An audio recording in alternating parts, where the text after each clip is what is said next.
পলিবিধৌত বিস্তীর্ণ চরাঞ্চল, যেদিকে চোখ যায় শুধু সোনালী ভুট্টার সমারোহ। টাঙ্গাইলের ভুয়াপুর উপজেলার গাবসারা ইউনিয়ন এখন যেন এক হলদে ক্যানভাস।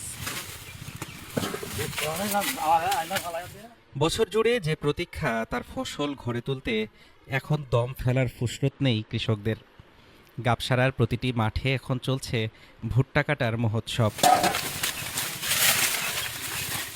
দিনভর সংগ্রহ করা ভুট্টা মাড়াইয়ে ব্যস্ত পরিবারের ছোট বড় সবাই। একসময় হাতে মাড়াই করা হলেও এখন যান্ত্রিক ছোঁয়ায় সেই কাজে এসেছে গতি। তবে রোদে শুকানো আর ঝাড়াই বাছাইয়ের কাজটা এখনও হচ্ছে সেই চিরচেনা গ্রামীণ পদ্ধতি। লাভজনক হওয়ায় ধান বা পাটের চেয়ে এখন ভুট্টা চাষেই বেশি ঝুঁকছেন গাবসারার কৃষকরা। বাজার দর ভালো থাকলে এবার চরের মানুষের মুখে ফুটবে সচ্ছলতার হাসি। ঝড় বৃষ্টির ভয় আছে চরের প্রতিকূল পরিবেশ। তবুও ঘাম ঝরানো শ্রমে গাবসারার এই সোনালি দানাগুলোই এখন গ্রামবাসীর বাঁচার স্বপ্ন।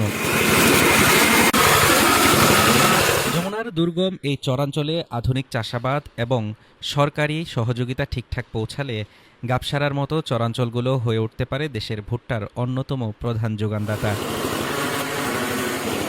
হাফিজুর রহমান তুষার, ঢাকা টুডে।